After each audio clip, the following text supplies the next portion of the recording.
deixa a curtida, chega deixando a curtida, comentários no chat, tá? Digam de que cidade estão assistindo. Vamos fazer esse chat bombar aqui, ó, galera. E quem sabe somar 2 mais 2 não é 5, como a administração americana anterior, entendeu o recado do Oreshnik. Ninguém até agora nem pegou o telefone para dizer aqui, olha, vamos marcar aquele telefonema Trump-Putin. Não, porque eles não têm nada a oferecer. Bom dia! Sim, hoje é bom dia, porque hoje é breakfast italiano em Moscou. Então, saudações cafeeiras desta vez. Esta maravilha, eu tô tomando um mocha absolutamente maravilhoso. Pepe, sempre nas boas, hein? Sempre nas boas, o seu Pepe. Bom, nós começamos bonito leve, esse mocha dele, hein? Porque essa é uma semana extremamente complicada, onde uma intervenção, a gente pode qualificar uma intervenção do presidente dos Estados Unidos nessa semana como talvez a fala mais aterrorizante do jovem século XXI. Eu queria começar falando sobre essa semana a conferência no Oriente Médio do Valdai Club aqui em Moscou, onde nós vamos entrar imediatamente, mas no meio da conferência, entre os 2 dias da conferência, no começo dessa semana, o presidente dos Estados Unidos simplesmente disse, em poucas palavras, ou normalizou, em poucas palavras, um genocídio, uma operação de limpeza étnica e a transformação de Gaza em um enorme projeto imobiliário que muitos de nós estamos chamando de Riviera Trump. Na verdade, ele utilizou o termo Riviera. We have an opportunity to do something that could be phenomenal. And I don't want to be cute, I don't want to be a wise guy, but the Riviera of the Middle East, this could be something that could be so bad, this could be so magnificent. O projeto da grande Israel é um canalha de marca maior, né? Essa declaração do Donald Trump dessa semana, de que eles pretendem nivelar a faixa de Gaza, é o absurdo do absurdo, né? Celso, deixa eu ampliar aqui, ó. Temos que ampliar a tela para a chegada do nosso grande camarada Celso. Vamos ampliar e vamos dar destaque, ó. Vamos dar destaque, ó. Que a camisa bonita do Celso, hein? Camisa bonita, hein? Fala, Celso, chega com tudo aí, ó. Beleza. Cara, a única coisa que eu gosto disso tudo é que o Trump não faz metade das coisas que ele disse que vai fazer, né, cara? Então, essa é a nossa vantagem, né? Essa é a nossa porque vantagem. A quantidade de coisas absurdas que ele fala é que nem Bolsonaro todo dia, né, cara? Tem uma, né, cara? Para não tem tédio, né, cara? Celso, hoje nós vamos enlouquecer os comentários do corte do Pepe. Porque o corte do Pepe, gurizada, o mais divertido é os comentários. Os caras ficam assim, sai daí, seus dois velhos, não deixam o convidado falar, não deixam o Pepe falar. Eu me divirto lendo aqueles comentários, eu me divirto. Então hoje os caras vão enlouquecer. Tiramos o Pepe da tela para botar o Celso na chegada aqui, ó. E assim, ó, Celso, temos 40 minutos e o vídeo do Pepe tem uns 30 aqui. Então vamos fazer um react. Nós vamos ter 10 minutinhos para interromper o Pepe, para desespero da turma do corte aqui, ó. Segue, Pepe, segue, Pepe. Vamos lá. Eretz Israel, um Israel sem fronteiras, que se expande ao infinito sempre e roubando terras das populações indígenas, seja na Palestina, seja no Líbano, seja na Síria, que está em andamento, totalmente legitimado agora pelo novo presidente dos Estados Unidos, com, evidentemente, um toque do senhor Disco Inferno, como eu o defini e vou continuar usando. Trump é o senhor Disco Inferno, é o DJ da demência absoluta, onde todos têm que dançar segundo essa reformatação do império, ou então o império vai em cima de você. Ele não pronunciou sequer a palavra palestinos. Ou seja, é um projeto imobiliário baseado no genocídio e numa expulsão, numa limpeza étnica, como Israel conduziu a devastação de Gaza até agora. Agora nós vamos passar para o segundo estágio depois desse cessar-fogo. tudo agora legitimado e normalizado pelo novo condutor do Império. E isso intervindo no meio de uma discussão seríssima aqui em Moscou, no Valdai Club, todos os detalhes, nós analistas independentes chamamos, a terminologia correta é Oeste da Ásia, não é Oriente Médio. Mas a maior parte do mundo, e o mundo ligado ao atlanticismo, ainda utiliza Oriente Médio. Então, intervindo isso no meio das discussões, e enquanto eu estou conversando agora com vocês, isso é na véspera do segundo dia do Valdai. Daqui eu estou voltando ao Valdai para as últimas intervenções e as últimas mesas. Mas... Interessante, né? O pessoal tem muita gente aí que não gosta do Pepe e tal, né? Eu gosto dele por essa questão, né, Celso? Porque ele tá no local, gente. Ele tá lá nas fontes. Ele conversa com gente que é influente, né? Embora muitos digam, isso aí é tudo mentira do Pepe. Mas ele tem ali uns contatos bons e ele sempre traz informações. Eu lembro aqui de um react que a gente fez que o Pepe tinha conversado com gente do Iraque, cara, e trouxe informações que depois se confirmaram ali do Iraque, né? Então, assim, independente, eu tenho muita divergência aí com algumas posições do Pepe, com algumas coisas, mas que a fonte é boa e que ele traz aí questões, reflexões interessantes, ele traz, né? O ministro das Relações Exteriores, Sergei Lavrov, falou ao plenário no primeiro dia, foi muito importante. Olha aí. Definindo mais uma vez a posição russa, que é a favor de uma Palestina livre, soberana e um Estado soberano, independente palestino. Запад привык что-нибудь развалить, создать кризисы, а потом смотреть, что получится. Особенно это характерно для американцев, которым из-за океана все это, в общем-то, даже как-то интересно наблюдать. Но все-таки Ближний Восток это не игровая площадка. Baita declaração do Lavrov, hein? Aí nada к нему. Opa, acho que acabou a live do professor Legião. Não. В создании палестинского государства. Que é a opinião absolutamente predominante na maioria global, no sul global, praticamente inteiro. E um pouco das discussões, vamos falar um pouco das discussões. E a melhor coisa, quando eles organizam diversas cúpulas em Moscou e em Sochi, na reunião anual deles, mais para o fim do ano, muitos dos convidados são excelentes e as melhores conversas são à margem. Como, por exemplo, no primeiro dia, onde as conversas que eu tive com os meus grandes amigos, o professor Marandi, da Universidade de Teherã, e Alastair Crooke, ex-MI6 e ex-diplomata britânico, provavelmente o melhor analista ocidental de tudo relacionado ao Oriente Médio / Oeste da Ásia. O que a gente conversou à noite, à parte, só entre nós, nossa, isso valeu diversas cúpulas juntas. E teve a primeira cúpula, a primeira mesa, desculpa, foi muito interessante, porque estava o professor Marandi, que fez uma intervenção excelente falando sobre o Irã.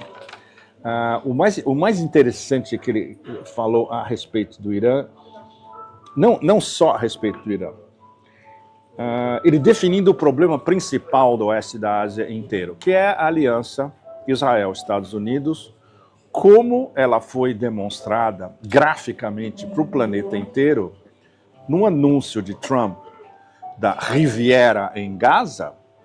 Ele estava lado a lado de Bibi Netanyahu com bandeiras americanas e bandeiras israelenses no palco.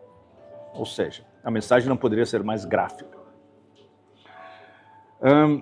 O professor Marandi, a gente conversou muito sobre corredores de comunicação e, mais uma vez, ele enfatizando a importância do corredor internacional norte-sul, que é Rússia, descendo a Rússia, descendo o Cáspio, atravessando o Irã e depois dobrando até chegar a Mumbai, na Índia.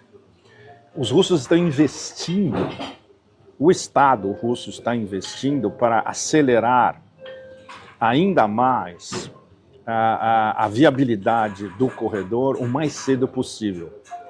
Então, os russos estão investindo no Irã para fechar os trechos que faltam, especialmente de rodovias e ferrovias dentro do Irã, modernização de portos iranianos também, para o corredor funcionar o mais rápido possível. Super, super importante. Cara, isso aqui que o Pepe falou dos investimentos da Rússia no Irã e das parcerias com o Irã, né? Estava assistindo o Pitilo ontem, Celso, e o Pitilo, assim, falou uma coisa que eu concordo com ele, o absurdo de quem diz que a Rússia é aliada de Israel. Cara, eu acho de um absurdo isso, cara. Sabe? Eu até pensei, tem que chamar o Pitilo. O Pitilo fez uma baita live ontem, o Lucas Rubio entrou. Eu vi um pedaço. Eu estava vendo essa parte, eu não vi. O cara que diz que a Rússia é aliada de Israel, cara. Olha, por favor, a Rússia tem interesses econômicos em Israel, mas que é aliado. Mas sempre tem uns malucos aí falando mal da Rússia, né, cara? Sempre aparece. Sem pena em cabeça, né? Sem pena em cabeça. A Sil Márcia dizendo que chegou aqui, ó, e chegou uma galera lá do Legenin. Acabou a live do Legenin, o pessoal caiu direto aqui. Quem chegou do professor Legenin Miran, aqui na nossa live, já diz aí no chat, ó, cheguei do professor Legenin, que é muito importante para a gente ter ideia de se funciona esse sistema, né? Tô vendo aqui que a Zona Laranja chegou de lá, ó. A Sil Márcia está dizendo que chegou, muita gente chegando de lá. E eu mandar um abraço especialíssimo aqui, ó, para minha camarada Lina Noronha, que entrou aqui, agora eu não estou localizando o comentário dela. Aqui, ó, Cubanias Lina Noronha, que honra. Esta mulher a gente tem que aplaudir dia e noite, né? Dia e noite. Cubanias está indo para a 4ª temporada, é o melhor programa sobre Cuba, o melhor. Sem dúvida alguma. Grande Lina Noronha. O Pitilo voltou de Cuba, né? Eu mandei a mensagem para ele: Pitilo, vamos lá na Voz Trabalhadora. Dele assim, essa semana não vai, acho que não vai dar, eu te respondo se vai dar, né? Nunca mais me respondeu, já faz mais de 15 dias. Tem que falar com ele de novo. Esqueceu, né? Esqueceu, tem muita pra coisa. Contar como é que foi Cuba. Novo. Opa, aqui, ó, Letícia Fontoura conosco também, ó, aqui, ó, sensacional, grande Letícia. O pessoal de Cuba tá chegando. O pessoal que veio do Legene, os venezuelanos chegarão aí também. Hoje a noite promete. E tudo isso vai trazer a Índia cada vez mais próxima ao Irã e à Rússia. E muito importante, isso é uma história intra-BRICS. Rússia, Irã e Índia são 3 dos principais BRICS, ao lado da China. Esse corredor vai torná-los geoeconomicamente ainda mais próximos, daí a extrema importância, como ela é vista pelos russos e pelos iranianos, e expandindo o acordo, a parceria estratégica que eles assinaram no mês passado aqui em Moscou. Putin e Pezeshkian ao vivo. Tudo isso é extremamente importante. Então, de um lado geopolítico, como o Irã está se reposicionando para melhor enfrentar essa aliança absolutamente total Israel-Estados Unidos, que é o grande problema do oeste da Ásia inteiro, e na vertente geoeconômica, essa integração cada vez mais profunda entre Rússia e Irã, que vai se expandir para a Índia também, que é uma integração intra-BRICS, que é um contrapoder à guerra contra os BRICS, já lançada também pelo senhor Disco Inferno. Nessa mesa teve uma intervenção muito interessante de um scholar de Ankara, um turco de Ankara. Algumas coisas que ele disse e como ele formulou são extremamente pertinentes. Ele adotou a terminologia correta para avaliar o que está acontecendo. Ele definiu o atual processo geoeconômico como uma desglobalização agora já arraigada. É exatamente isso que está acontecendo. E os Estados Unidos estão promovendo essa desglobalização. Agora a globalização, do ponto de vista de Trump, é eu, Trump, desglobalizo, e como eu quero, e danem-se os aliados e os não aliados. Ou seja, E isso tudo está absolutamente ligado. No que concerne o oeste da Ásia, há uma definição muito boa também, que é uma ordem centrada em Israel. E o que Trump disse em relação a Gaza, essa vociferação alucinante e aterradora, é uma demonstração gráfica de uma ordem no oeste da Ásia que, do ponto de vista da nova presidência americana, só pode ser uma ordem israelocêntrica. Do ponto de vista do sul global e das terras do Islã como um todo, a partir de agora, todos nós... Ok, qual vai ser a reação do mundo árabe e das terras do Islã como um todo? Com quem eu já conversei aqui nessa semana é praticamente unânime. Nada. Não vão fazer nada. O mundo árabe não vai fazer nada porque o mundo árabe tem medo do império, especialmente tem medo pessoal de Trump. Quanto às terras do Islã, a gente vai ver os nós de resistência e justamente essa reformatação do eixo da resistência, Irã, Hezbollah, as milícias no Iraque, Ansarallah no Iêmen, como vai ser a reação a curto, médio e a longo prazo.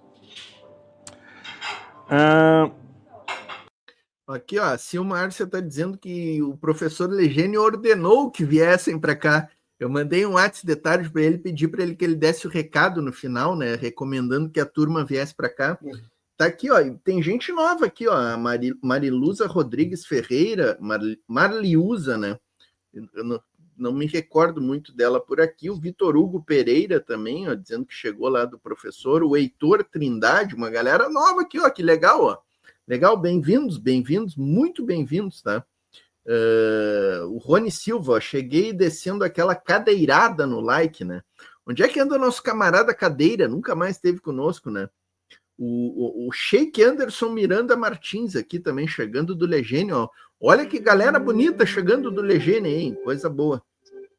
Lina Noronha, grande Lina Noronha. A Lina é fantástica, ela vem com os dois perfis aqui, ó, para aumentar engajamento total, Lina Noronha. Sensacional, sensacional.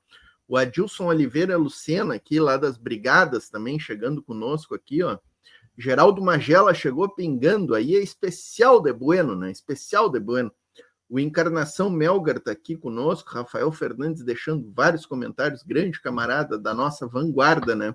Bete Piva, Legene na veia, é isso aí. Magno Cortez também, ó, vindo da live do professor Legene. Olha que maravilha isso aqui, tio. O professor Legene, um pedido do Legene é ordem, né? Um pedido do Legene é ordem, né? Sensacional, sensacional. Essa galera que eu não conhecia aqui, ó, muito bom. O Aurélio Ferreira aqui, ó, veio do Legene, o Aurélio é membro do nosso canal. Grande abraço. O Boca Braba tá aqui conosco também, deixando comentário, sensacional. Célio Espíndola de Palhoça, obrigado pela tua presença, tá, camarada? Geraldo Magela, ó, vindo do canal do Amigo Legene, canal de geopolítica. Um grande abraço para ti, Geraldo Magela. Rodrigo Leal também estava no canal do professor Legene. Olha aí, veio toda a camaradagem do professor Legene, veio para cá. Que espetáculo isso aqui, ó. Nani Silva, que é lá de Portugal, ó, tá sempre conosco aqui também. Grande abraço. O Boca Braba, São José, Santa Catarina. Tem muita gente de Santa Catarina aqui, tá, Boca Braba? Acho que eles vão se apresentar aí pelo chat, ó. O Fábio 1, dizendo aqui, ó, voz trabalhadora e com o dedo de positivo vermelho no perfil. Carlos de Oliveira pingando 3 aqui no superchat. Renata Marroco também conosco. O Saraiva tá aqui. Tá o Saraiva e tá a Ker Costa também, ó, Celso. A Ker Costa chegou aqui dizendo que gosta muito das nossas lives, né? Então tem que ficar de olho no chat, né? Não podemos né, gerar cortes aí, né, Celso? Vamos lá. Por sinal, o Saraiva tá querendo, tá de brincadeira, né? Tá pedindo um abraço especial para a galera do Bar Jequiti, pro Kiko, pro Zinho, pro Branco e pro Lindo. Tá dado o recado. Tá, valeu, Saraiva, valeu. Vai na tua, Saraiva. Boa.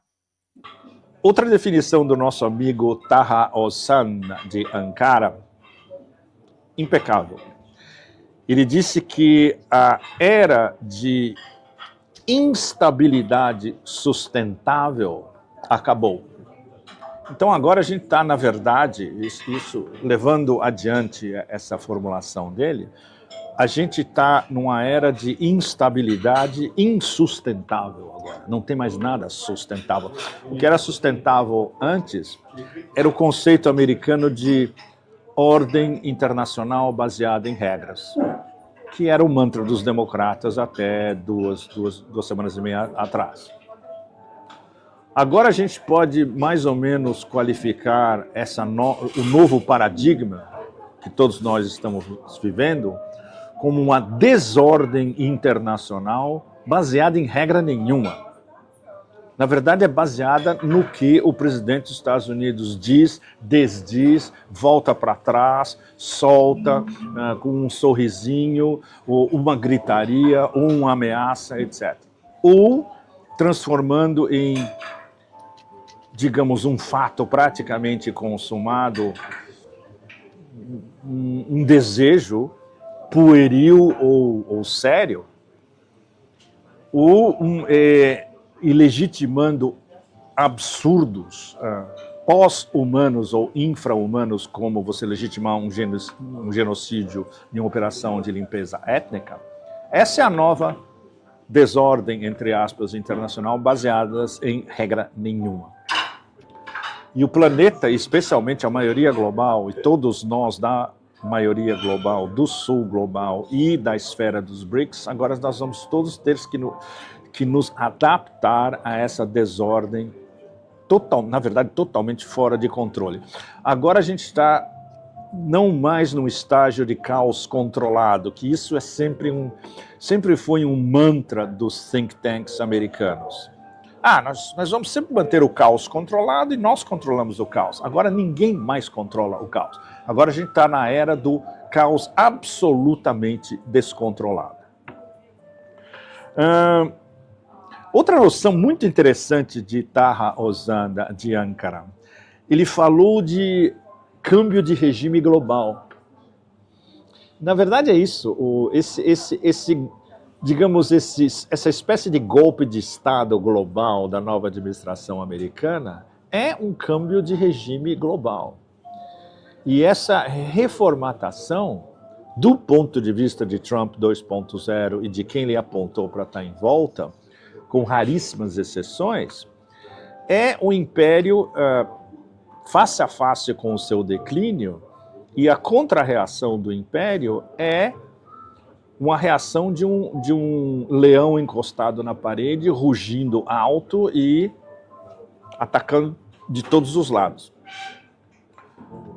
Inclusive utilizando mais cedo ou mais tarde um bando de hienas para esse ataque, e essas hienas provavelmente serão hienas vindas de onde? Da Europa. E as hienas principais nos próximos anos vão ser, mais uma vez, os dementes poloneses e os chihuahuas do Báltico. Numa nova reformatação da OTAN, que ainda não foi explicitada por Trump 2.0, na verdade, o desejo primordial dessa nova mudança de regime global encarnada em Trump 2.0 é transformar a longo prazo a União Europeia e a OTAN numa série de Ucrânias, hienas ucranianas como temos hoje, e isso foi formulado muito bem por Helena Panina, do think tank Russtrat em Moscou. Ela escreveu um texto excepcional falando sobre isso, mas que merece umas declinações e umas especificações. Ela falou a Europa vai se transformar em 30 Ucrânias. Não, a Europa vai se transformar em 5 ou 6 Ucrânias da Europa do Leste, em Ucrânias hienas, anti-Rússia e promovendo uma guerra contra a Rússia que é impossível deles ganharem e que a Rússia pode destruí-los em 20 minutos, com as armas não nucleares que a Rússia já tem, como Oreshnik. Bom, o Pepe preparou um roteiro, dessa vez ele veio puxado, hein? Veio puxado. com muita informação, né? E preparou ali um roteiro, caderninho, tudo. Tá bonito isso aí, ó.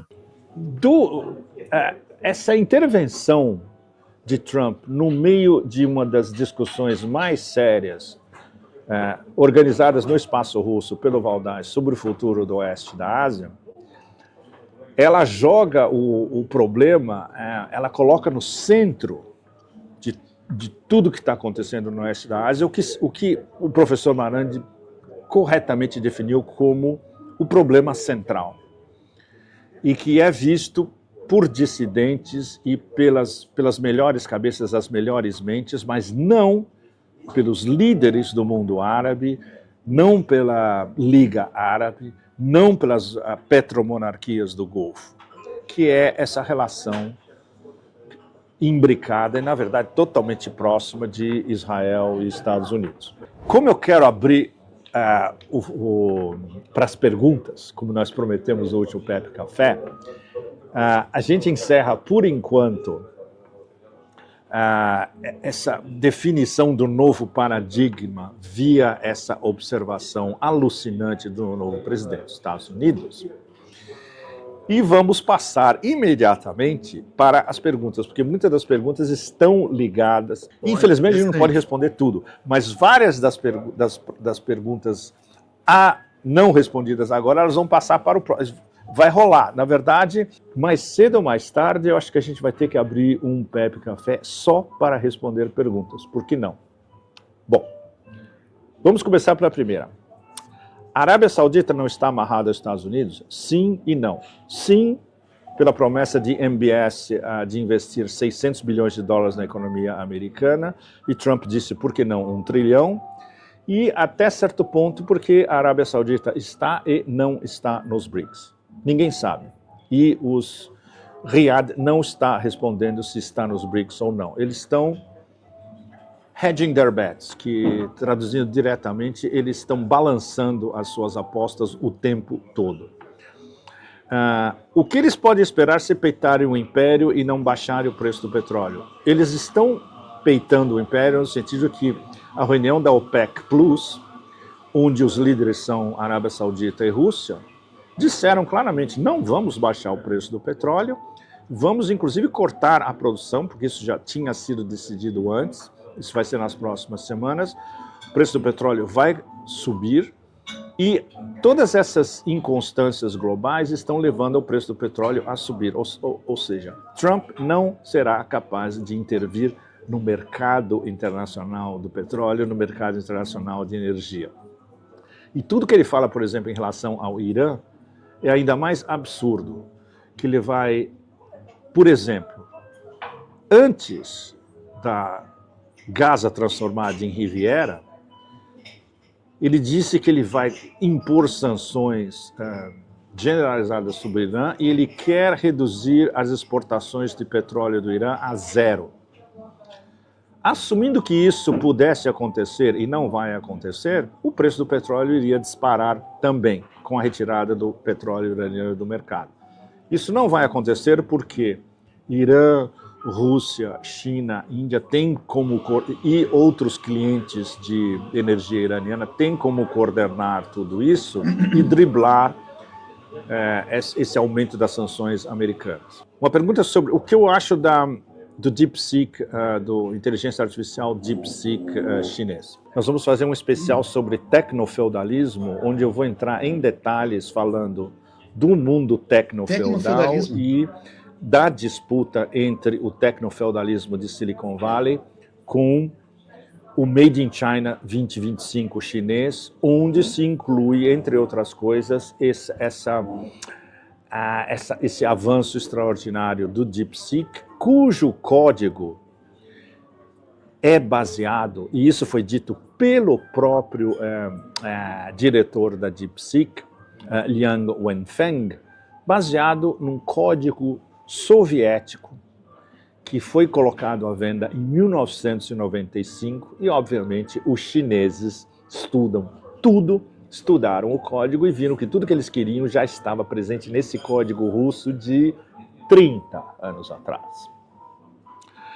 Ou seja, a competição não só do DeepSeek, como de outros modelos chineses com o Silicon Valley agora é tácita para todo, não só para Wall Street, mas para o mundo inteiro.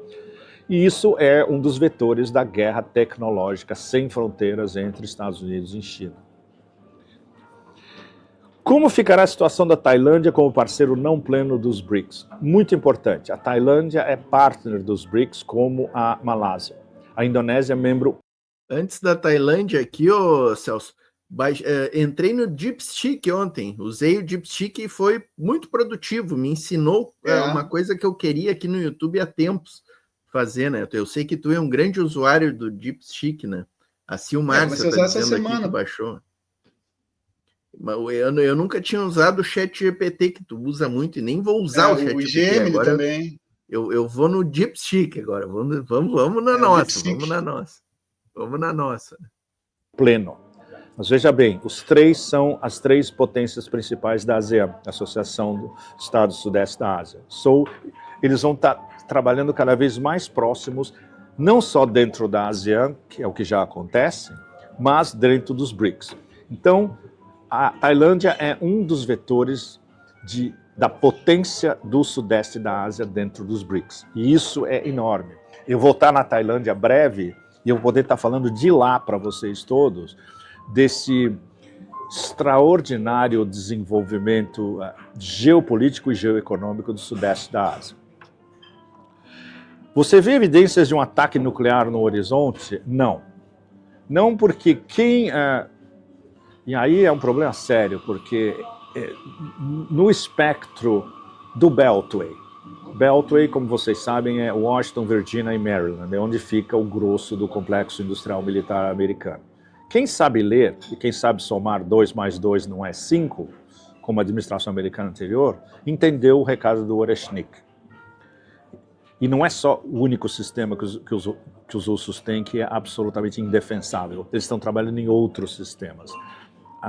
Oreshnik e outros. Quem entendeu o recado entendeu que a Rússia nem precisa de armas nucleares para vencer qualquer tipo ou para destruir qualquer tipo do que é lançado pelos Estados Unidos e pela OTAN contra a Rússia. Ou seja, a ameaça de guerra nuclear não existe. Existe uma ameaça dos dementes de Tel Aviv de tentar provocar uma guerra nuclear que começaria com um ataque americano contra o Irã. Mas isso é uma outra questão extremamente complexa, que envolve não nuclear e nuclear, e essa demência trumpiana de achar que o Irã está trabalhando para uma bomba nuclear. O Ayatollah Khamenei teria que revogar uma fátua de Khomeini e dele mesmo depois, dizendo que uma arma nuclear é anti-islâmica e que o Irã não vai trabalhar para uma arma nuclear. Isso pode mudar eventualmente se o Irã estiver enfrentando uma ameaça existencial vinda da dupla Estados Unidos-Israel. Em que a nova Rota da Seda poderá ser afetada por Trump 2.0? Bom. Boas perguntas, hein? Essa da arma nuclear, né, Celso? O Pepe já falou bastante ali, mas só para registrar, né? Quem é que usou arma nuclear na história? Quem é que usou armas químicas, né? Durante a história? Bomba atômica, só quem atirou foi os Estados Unidos, né? Hiroshima e Nagasaki. Laranja, Napalm. Quem é que usou a agente laranja na Coreia, no Vietnã, né? Os caras destruíram a Coreia, cara. Criaram a Operação Condor aqui na América Latina, ensinaram os militares a torturar. Então, assim, a gente sabe muito bem quem são os terroristas aí da humanidade, né, cara? Então, assim, se tem alguma ameaça de guerra nuclear, eu tenho medo de Israel e dos Estados Unidos utilizarem bomba atômica lá naquela região, né? Então, o Pepe foi muito bem aqui. O Emerson aqui, ó, nosso grande camarada Emerson Ribeiro, Pepe é revisionista, mas traz boas notícias do BRICS. Acho que nem revisionista, o Pepe acho que não é, nunca vi ele se declarando socialista, né? Acho que tá longe de ser, inclusive, né? Longe de ser. Mas tá certo, Emerson, traz boas novas dos BRICS, e lá, né? E lá, ele tá em Moscou, vai para Tailândia, o cara tá sempre girando ali pelo sul global, né? Já existe uma guerra declarada contra os BRICS, e vários são membros das novas rotas da seda, contra o Sul global, porque a guerra Trump, que é uma guerra de tarifas, a gente pode definir também como ordem internacional baseada em tarifas, ou desordem internacional baseada em tarifas. As vítimas são do norte global, como, por exemplo, o Canadá, mas são do sul global também, como a China e todos os outros que estão na lista para serem atacados por Trump 2.0. Os chineses continuam. Tudo que a China planeja o planejamento é um negócio seríssimo e não é as metas não são desviadas. Os Estados Unidos podem jogar tudo que for contra as novas rotas da seda, seja onde for, por exemplo, a parceria do Panamá nas novas rotas da seda. Os chineses vão achar uma maneira de contornar tudo isso. Porque as novas rotas da seda são um projeto geoeconômico e geopolítico que é o arcabouço de tudo que a China faz no planeta inteiro. A base é diretamente ligada ao BRI, Belt and Road Initiative, iniciativa Cinturão em Rota, mal traduzido para o português. Eu prefiro chamar Novas Rotas da Seda, que é muito mais palatável em todas as línguas, inclusive em inglês. Qual a reação do Otanistão e da União Europeia sobre a aproximação da Turquia com os BRICS? Na verdade, nenhuma. Primeiro porque a Turquia não se está aproximando com os BRICS. O que eu conversei, uma das coisas que eu conversei quando eu estive em Istambul antes de vir para cá, super importante, onde os meus interlocutores muito abalizados disseram que Erdogan vai estar sempre jogando entre o Ocidente de um lado e a entrada da Turquia nos BRICS como partner, não como membro pleno. Por enquanto, a Turquia não respondeu ao convite oficial dos BRICS para entrar nos BRICS como partner.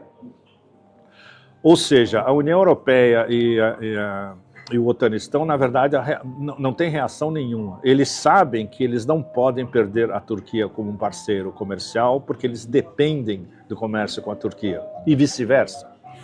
Turquia e União Europeia, 40% da balança comercial da Turquia. Existe uma chance dos Estados Unidos se isolarem e empurrarem seus aliados pela influência da China? Bom, isso já está acontecendo. E antes de Trump, inclusive.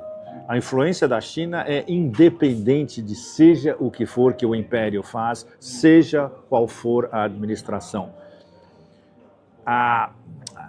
Digamos, a força mestra da China nós somos um grande país do sul global e as nossas relações mais importantes são com o sul global inteiro. Isso não vai mudar.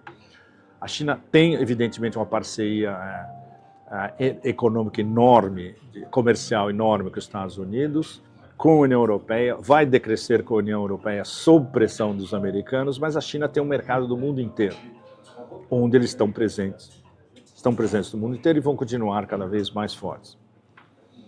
Qual a minha opinião sobre a União Europeia? Bom, vocês sabem, a União Europeia são, geopoliticamente hoje, chihuahuas absolutos. E vão continuar a ser chihuahuas cada vez mais absolutos, gritando cada vez mais chihuahuas. E agora é muito pior, porque para Trump 2.0, tanto a União Europeia quanto a OTAN são detalhes. Não são importantes, não são soberanos, não têm agência, podem ser pisados em cima, por trás, etc. E é exatamente o que Trump vai fazer. E breve vai vir o primeiro pacote de sanções americanas contra a União Europeia. Ou seja, são irrelevantes. Celso, faltando 5 minutinhos aqui para a gente entrar na pauta de Cuba e Venezuela, hein? Os convidados já estão nos bastidores, tá, galera? Vamos deixando comentários aí. Já podem até deixar perguntas, curiosidades que vocês tenham. O Pedro Batista esteve na Venezuela, na posse do Maduro, a Fátima Sanches, recém-chegada de Cuba, e a camarada Chay, também uma especialista de primeira mão sobre Cuba, aqui a turma das Brigadas de Solidariedade. Então, vai ser lindo aqui, ó. Vamos ver se conseguimos fechar o Pepe aqui, ó. Ainda tem uns minutinhos de Pepe. Vamos que vamos. Você acha que Trump vai taxar o Brasil? A primeira desculpa e o primeiro pretexto encontrado por Trump 2.0 para taxar o Brasil, não há a menor dúvida, e não só o Brasil, os principais membros dos BRICS, onde o Brasil se inclui, seja qual for o motivo, mais cedo ou mais tarde são taxados, porque nós estamos vivendo justamente agora na desordem internacional baseada em tarifas. E a política externa de Trump 2.0, como está se articulando no momento, é Israel acima de tudo, digamos, ponto número 1, Israel acima de tudo. Ponto número 2, tarifas, tarifas, tarifas. Exatamente. Se a gente acha que vocês estão nos explorando, nós vamos tacar tarifas, e mais tarifas, e mais tarifas. Então, essa é a política externa do momento. E número 3, em relação aos às potências estratégicas que são capazes de ameaçar, não ameaçar, mas acelerar o declínio do império, que são Rússia e China, Trump já não é mais já não grita tão alto. Tanto assim que eles ainda não acharam o que eles vão propor para a Rússia em relação à Ucrânia, o que explica que não houve nenhum, como Peskov, porta-voz do Kremlin, diz praticamente todo dia, ninguém até agora nem pegou o telefone para dizer aqui, olha, vamos marcar aquele telefonema Trump-Putin. Não, porque eles não têm nada a oferecer. É o que a gente chama em jogo, a mão que eles têm na mesa do poker é muito fraca. Eles não têm o que propor, eles não podem arriscar nada.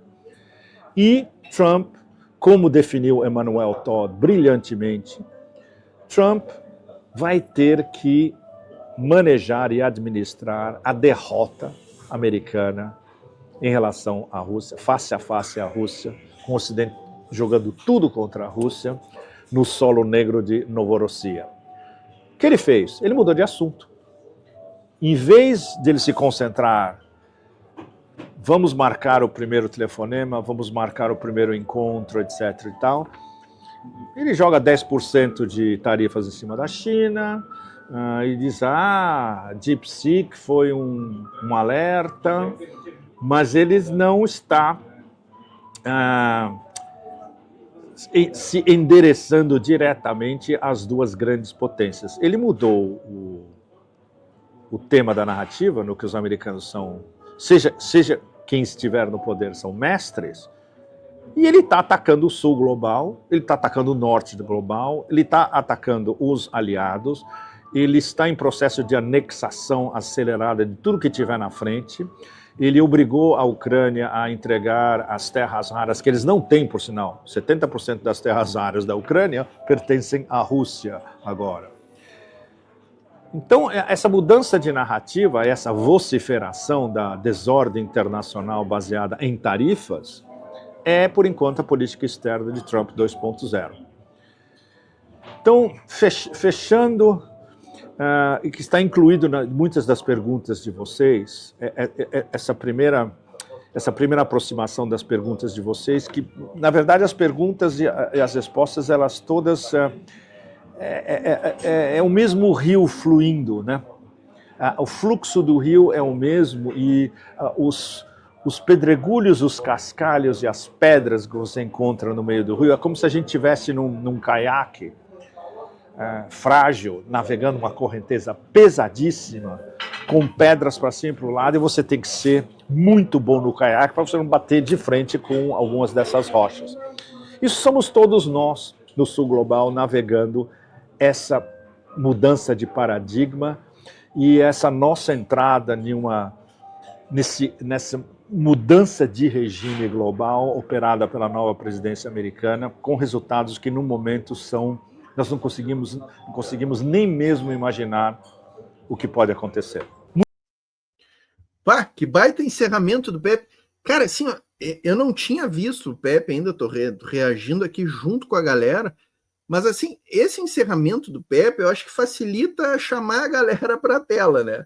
Somos todos nós aqui do sul global nessa peleia contra essa sacanalhada do norte aí, do imperialismo, né? O Pepe, essa metáfora aí do Pepe, né? Do nós no caiaque lutando contra os pedregulhos ali. Então, com essa metáfora do Pepe, eu já vou chamar aqui a Chay, a Fátima Sanches e o Pedro César Batista aqui, nossos grandes camaradas, que orgulho enorme receber essa tropa de choque linda do Sul Global aqui, ó. Muito bom. Eu tô extasiante hoje, Celso. Eu tô extasiante hoje que a gente vai poder falar de Venezuela, de Cuba aqui com gente que conhece demais, né? Deixa eu tirar esse banner aqui, que esse banner do canal tá em cima da Chay aqui, ó. E que coisa boa ter essa parceria aqui, essas camaradas, o Pedro César, que eu tenho visto muito por aí. Segunda-feira esteve com a Lina no Cubanias, eu assisti, estava maravilhoso, né?